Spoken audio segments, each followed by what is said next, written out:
Okay, guys, here's the recorded midterm review for Direct Marketing 211. Everything in yellow we're covering after the spring break. So for the midterm, you're responsible for the concepts up above here. What we're going to do now is go through some slides that I pulled from my classes that we've had so far about each one of these items. Okay. And yes, kind of what you have on this page is more or less a spine of what are the key concepts in the course. So we talk about making creative. This is something that applies to any kind of advertising, any kind of marketing creative. It doesn't pertain only to direct marketing. This is just kind of a universal marketing principle. So we talked, you may remember, about reverse engineering and how that's the process of looking at something finished and then kind of deconstructing it or figuring out how it was made, what was the plan, what was the design. And that's what we want to do with advertising. Advertising that we see out there. If we're going to analyze that advertising and decide if it's effective or not, the first thing we do is reverse engineer the copy strategy that created the advertising. And these are the elements of the copy strategy. And the acronym is Tabasco. It involves target, benefit, support, brand character, call to action, and offer. This is a slide. I don't really need this.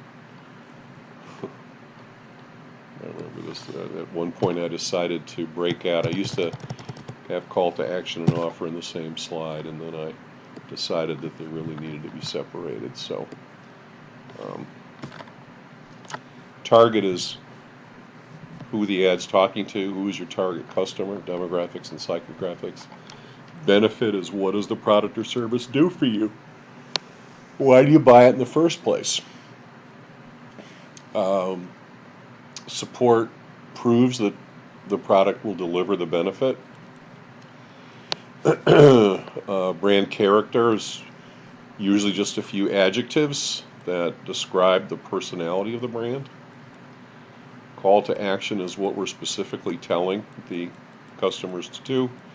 An offer is a short-term extra incentive to get us to act now. So it's a discount, it's a gift with purchase, it's a special offer that if we act now, we can earn it. It often has a time limit. Yes.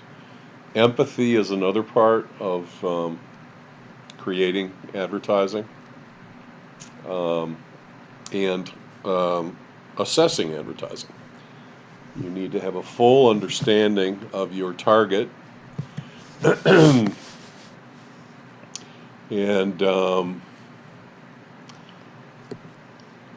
then you need to put yourself in the shoes of the target. And something that's useful for that is what we call a persona.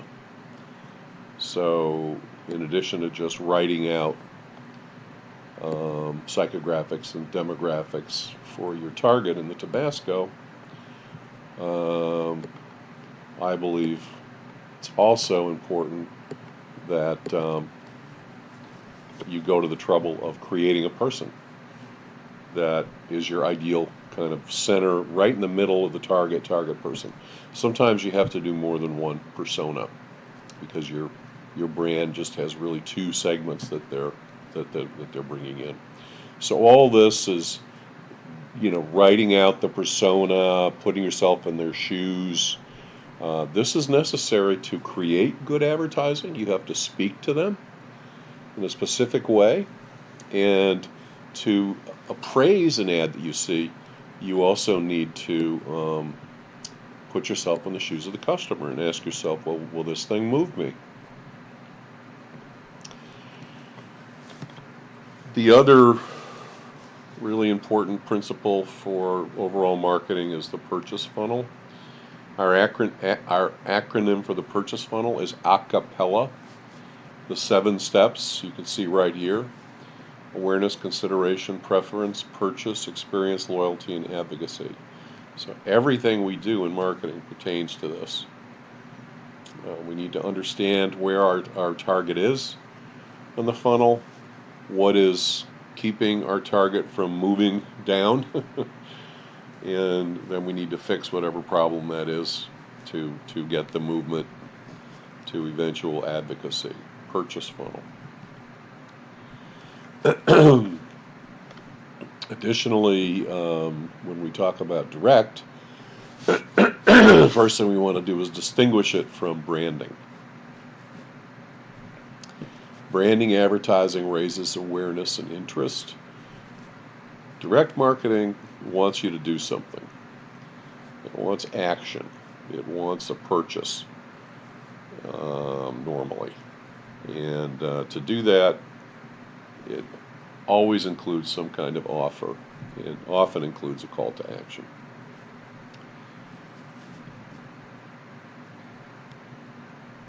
An example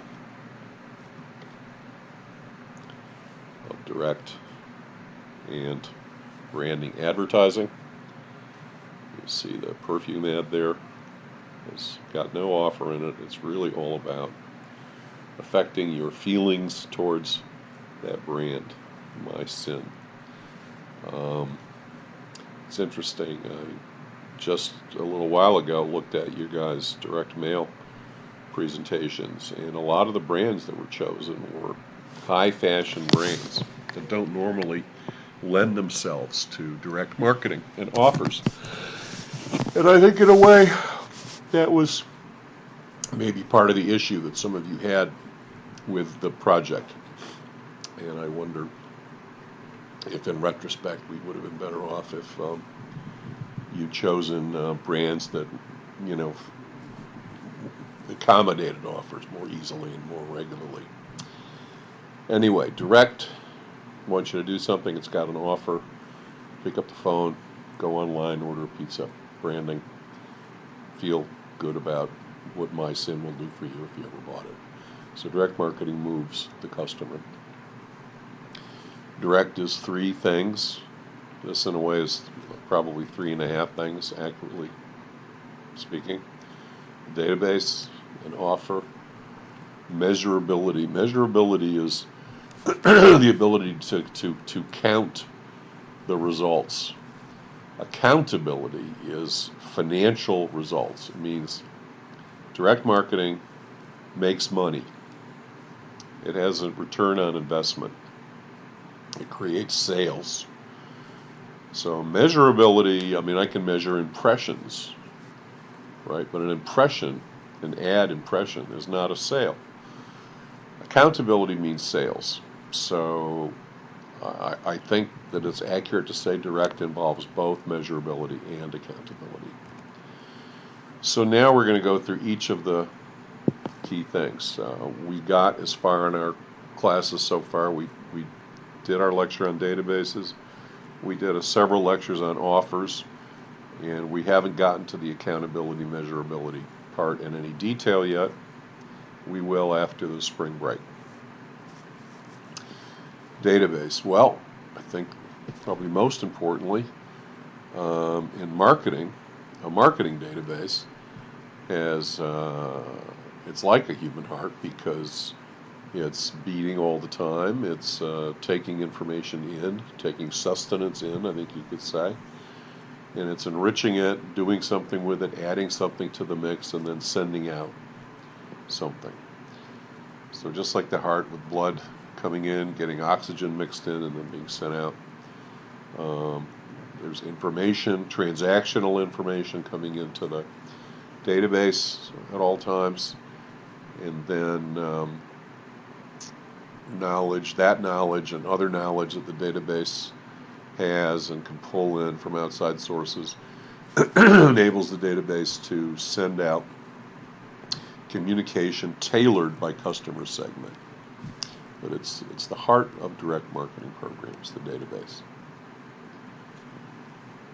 Yeah, so transactional data coming in, tailored communications going out. Personalized emails improve click-through rates by as much as 14%. So that's the overall kind of picture of what a database does in direct marketing. If we go back a step and just look at the concept of not just a marketing database, but a database in general, it's a collection of pieces of information that's organized and used on a computer. You can see the definition here of database. Read it for yourself.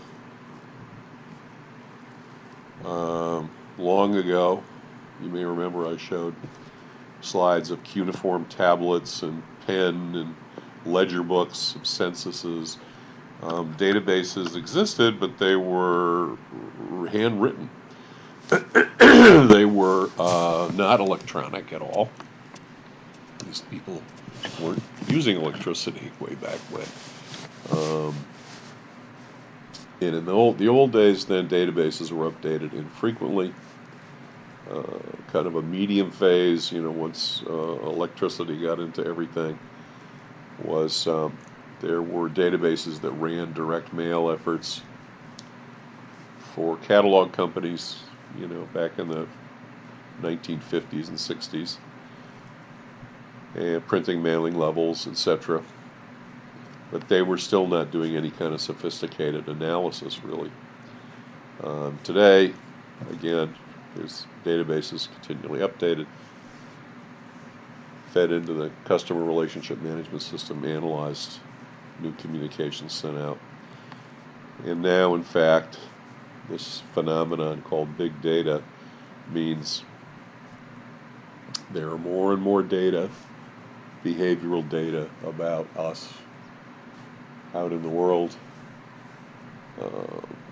data from our cell phones now about us and where we're going all the time, the websites we visit. There are data on from our Alexas and any other computer enhanced devices we have around our home is providing data to people.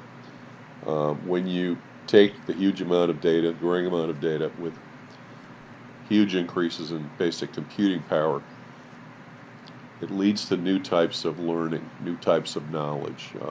IBM's Watson, it's artificial intelligence capability that it calls Watson, is an example of big data being put to use to solve problems and come up with explanations for things we never thought we could do.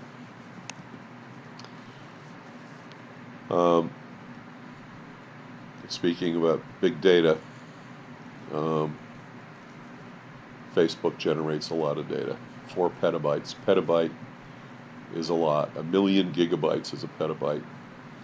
And Facebook stores all its data in the cloud, but they call it the Hive. And as of Jan 1, 2020, it had 300 petabytes of data, which is an inconceivable amount of information. Petabyte is equal to 4,000 digital photos per day over your entire life. Again, you say things like that, but it's just hard to visualize. It's so much data. And we need to recognize, as direct marketers, that all that data needs to be stored. And yes, it's called the cloud. It isn't really in the cloud. It's really at big data storage centers like this one. The biggest data storage company in the world is Amazon. Amazon Web Services is huge. They make up about 65% of Amazon's profits come from web storage for other companies. Okay, I'm going to stop here and pick up on the other side.